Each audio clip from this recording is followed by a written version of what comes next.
ETF index mutual funds నేర్చుకుని stock మార్కెట్లో రాణించాలనుకుంటున్నారా? వెంటనే ఈ నెంబర్కి కాల్ చేయండి.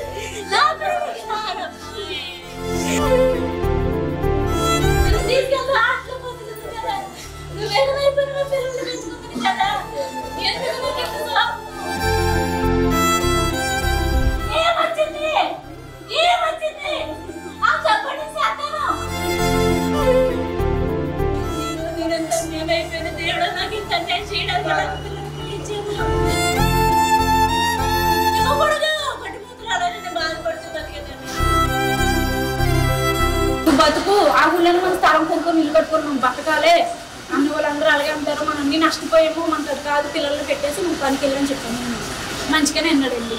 జూన్ మాట్లాడాడు, ఒక నుంచి ఫోన్ కాలేదు. నాకు ఈ విషయం తెలిసింది. పిల్లలేరని అడిగితే ఇద్దరు పిల్లలు కొడుకున్నారు అని అన్నాడు. సో ఈ ఘటనకు సంబంధించి ప్రస్తుతం తల్లి వచ్చారు. ఆవిడ ఇప్పుడు దుబాయ్లో ఉండి దుబాయ్ నుంచి వాళ్ళ పొద్దున వచ్చిన పరిస్థితి. ప్రస్తుతం అయితే చుట్టాలందరూ కూడా ఆవిడని ఓదార్చిన పరిస్థితి కనబడుతుంది.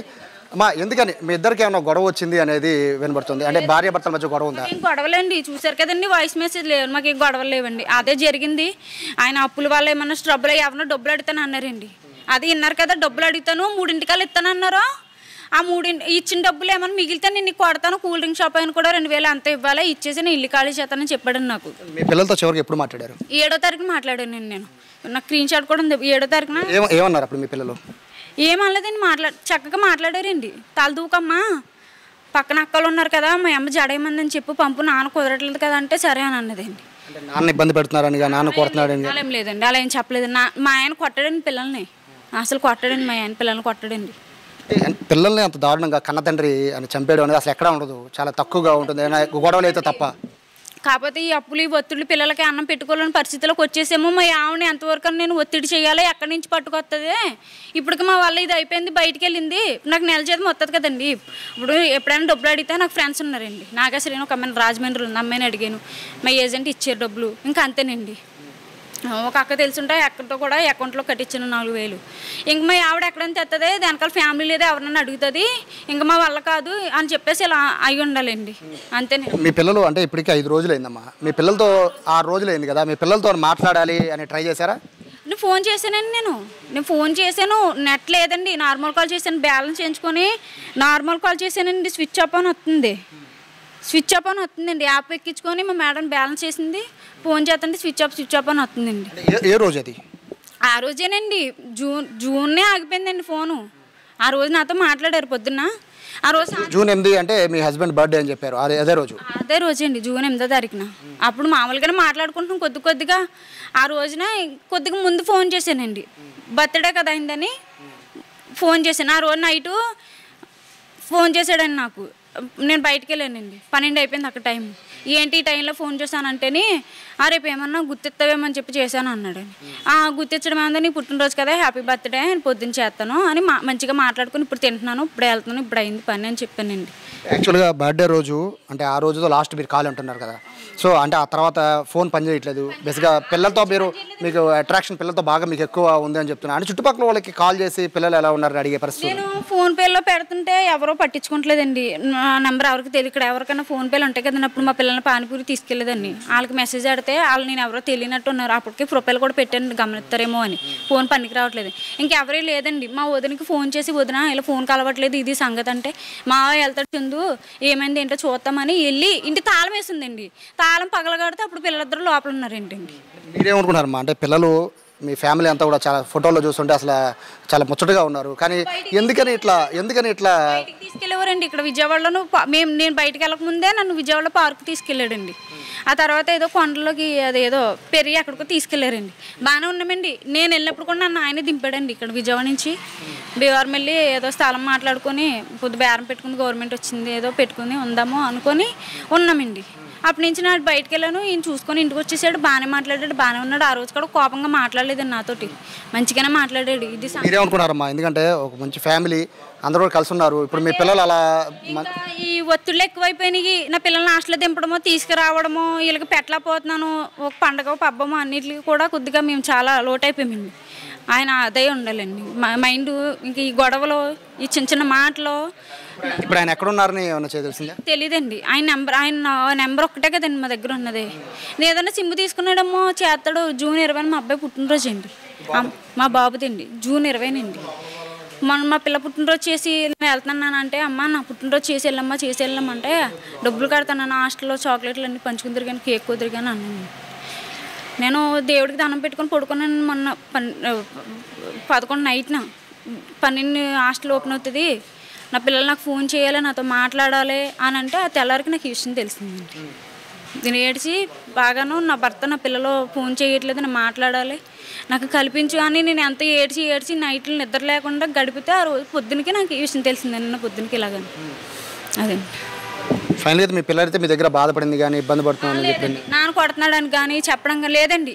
ఎప్పుడు నేను ఫోన్ చేసినా ఏదో ఒకటి తినటము ఉండడము, చక్కగా ఆడుకుంటారు. మా ఇంట్లోనే ఆడుకుంటారండి. పక్కింటికి వెళ్ళి ఆడుకోవడం అలాంటివి లేవండి మా పిల్లలకి. రైట్, ఇది పరిస్థితి. మాట్లాడలేని పరిస్థితి. చాలాసేపు తల్లి రోదన అనుభవించిన తర్వాత సర్ది చెప్పి ఏదో తల్లితో మాట్లాడిన పరిస్థితి. ఓవరాల్గా చూస్తుంటే మిస్టరీ అనేది కనబడుతోంది. మొదట అందరూ కూడా తండ్రి చంపేసి అతను పారిపోయాడు అనుకున్నారు. బట్ ఇప్పుడు చూస్తుంటే ఒక లెటర్ దొరికింది. ఆ లెటర్లో తండ్రి కూడా సూసైడ్ చేసుకున్నట్టుగా కూడా రాసినట్టుగా కూడా చెప్తున్న నేపథ్యంలో ఓవరాల్గా చూస్తుంటే ఈ ఘటన అంతా కూడా ఈ మైలవరంలో మొత్తం అందరం కూడా కదిలించేస్తున్న పరిస్థితి. పసిబిడ్డలు వాళ్ళు హాస్టల్లోకి వెళ్ళి చదువుకున్నారు. తల్లి దూరంగా వెళ్ళి పనిచేస్తూ కుటుంబాన్ని పోషిస్తున్న ఈ నేపథ్యంలో ఈ విధంగా కుటుంబం మొత్తం కూడా చిన్నభిన్నం అయిపోవడం అయితే ఇక్కడ మైలవరంలో అందరినీ కూడా బాధపెట్టే పరిస్థితిగా ఉంది. ప్రస్తుతం మీద పోలీసు అయితే ఎంక్వైరీ చేస్తూ ఉన్నారు. ఘటన జరిగిన తీరు, అలాగే ఘటన జరిగిన తర్వాత తండ్రి ఎక్కడికి వెళ్ళిపోయాడు, అలాగే తండ్రి ఫోన్ స్విచ్ ఆఫ్ అయిపోవడంతో ట్రేసింగ్ చేసే పరిస్థితులు ఉన్నారు. లెటర్లో రాసినట్టు విధంగా ఫెర్రీలో ఒకవేళ దూకి చనిపోయి ఉంటాడా అని ఇటువంటి అంశాలను కూడా వాళ్ళు గమనిస్తున్న పరిస్థితి కనబడుతుంది. ప్రస్తుతం ఆ పిల్లల తాత ఉన్నారు మనతో. నమస్తే అండి. అంటే మీరు ఇక్కడే ఉంటున్నారు కదా, ఇప్పుడు ఆవిడ వాళ్ళ తల్లి అంటే దూరంగా వెళ్ళి పనిచేస్తుంది, తండ్రి అంటే ఇక్కడ పనిచేస్తున్నారు. అంటే పిల్లలు ఎట్లా ఉన్నారు ఏంటి అని రెగ్యులర్గా చూడడానికి మీరు వెళ్తుంటారు కదా, అంటే ఎప్పుడు వెళ్ళారు మీరు? పిల్లల్ని ఎప్పుడు చూస్తారు లాస్ట్? అయితే పోయిన శుక్రవారం నేను ఇంటికి వెళ్ళాను. ఇంటికి వెళ్తే కాసేపు ఉండి పిల్లలతో మాట్లాడి వాళ్ళ అన్నం తినే టైం అయితే ఇక కాసేపు ఉండి నేను వచ్చేసాను. తర్వాత ఆదివారం పూట వాళ్ళ అమ్మ ఫోన్ చేసింది. అతను పుట్టినరోజు అయితే భోజనానికి ఇంటికి రమ్మని. పిల్లలు బాగోలేదు, నేను తర్వాత వస్తానని ఫోన్ పెట్టేశాడు. సరే ఇక ఇవి ఒకవేళ నిజమేననుకుని ఊరుకుంది. సాయంత్రం ఫోన్ చేసింది పిల్లలకి ఎట్లా ఉందని. ఇక స్విచ్ ఆఫ్ అవుతుంది. ఇక చాలాసార్లు చేసి స్విచ్ ఆఫ్ అవుతుంది. సోమవారం ఎన్నిసార్లు చేసినా స్విచ్ ఆఫ్ అవుతుంది. వెళ్ళి చూసిరమ్మంటే వెళ్తే తాళం వేస్తుంది. సరే ఈలోపు మంగళవారం కూడా 2-3 సార్లు వెళ్ళాము. తాళం వేస్తుంది. దగ్గరికి అక్కడికి వెళ్ళంగానే కొద్దిగా తాళం వేసి ఉండే బయటకు ఒకవేళ బేవారం వెళ్ళారు మళ్ళీ అని చెప్పి నేను అనుకుని వచ్చేస్తున్నాను. బుధవారం రాత్రి కూడా వెళ్ళాను, వచ్చి అట్లాగే వచ్చేసాను. 4 రోజులు అవుతుంది రాలేదు అని చెప్పి నిన్న మధ్యాహ్నం వెళ్ళా 1 గంట. అప్పుడు సైకిల్ బయట ఉంది, 4 రోజుల నుంచి బయట ఉంది. వసాల్లో పెడదాం మరి ఎప్పటికి వస్తారో అని చెప్పి సైకిల్ వసాల్లోకి తీసుకెళ్తే వాసన వచ్చింది. ఏంటి వాసన వస్తుంది, ఒకవేళ పందికొక్కులు ఏమైనా చనిపోయినాయి అనుకోండి. చూస్తే ఏముంది, తలుపు దగ్గరికి వెళ్ళంగానే ఇంకా అసలు తట్టుకోలేకపోయా వాసన. నాకేదో కొద్దిగా ఇంటి చుట్టూ తిరిగే బయటకి వెనకమాల కిటికీ ఒకటి రెక్క తీసుంది. ఆ రెక్కలోంచి చూస్తే బట్టలు అవి అడ్డం ఉన్నాయి. కొద్దిగా పిల్లోడిది కాలు కొద్దిగా కనిపిస్తుంది మడం. ఏం మడంలాగా ఉందని చెప్పి పక్కకు వచ్చి ఒక కర్ర తీసుకుని ఆ బట్టల పక్కలాగా బయటికి పిల్లోడు ఇక మేము తట్టుకోలేక అక్కడే పడిపోయా. పాపం పక్కన వాళ్ళు అప్పుడు రోడ్డు అంటే వెళ్ళేవాళ్ళు ఎవరో వచ్చి ఆ తలుపులు కొద్దిగా ఇచ్చేసి వెళ్ళారు. ఈ లోపు ఎస్ఐ గారు, సిఐ గారు వీళ్ళంతా వచ్చారు. అది జరిగింది. అక్కడ మీరు లోపలికి వెళ్ళి చూశారు కదా, అంటే పిల్లలు ఒకరి మీద ఒకరు చేసి పడుకుని ఉన్నారు కదా, అంటే అది చూస్తుంటే మరి లోపలికి వెళ్ళిపోయానండి. అది పగలకొట్టి చేసేలోపు ఈ లోపు జనం రావటం పోలీసు వాళ్ళు రావడం జరుగుతుంది. నాకు ఏమి చేయాలో అర్థం కావట్లా.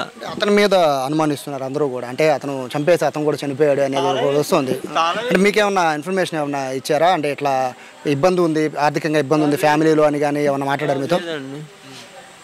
అతను ఏమన్నా మీతో మాట్లాడారా? అంటే ఇట్లా ఇట్లా జరిగింది, పిల్లల్ని నేను ఇంకా చూసుకోలేకపోతున్నాను ఇట్లా మాటలు ఏమన్నా మాట్లాడారా? ఏం లేదు, మామూలుగానే మాట్లాడాడు. సరే మీరు అన్నం తినండి, ఇక నేను వెళ్తున్నాను అన్నాను అని చెప్పి నేను వచ్చే, ఇక అదే లాస్ట్ మాట్లాడుతాం. పిల్లలు ఏమన్నా చెప్పారా? పోనీ మా నాన్న ఇబ్బంది పెడుతున్నాడు అని ఏమన్నా చెప్పారా?